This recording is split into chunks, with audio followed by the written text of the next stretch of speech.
Assalamu alaikum. Observing real world problem and phenomena, etc. Think of it this way: research gives serves a sign pointing us toward unexplored area in our field. In short, identifying research gaps is an essential step in the research process. By filling these gaps, we are not only pushing the boundaries of knowledge but also setting the groundwork for future invention. So, next time you embark on a research project, don't forget to keep an eye out for these unknown research gaps.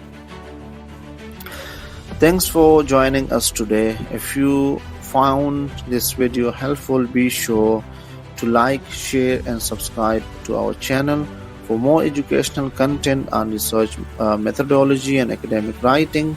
And don't forget to leave a comment below with your thoughts or question. Until next time.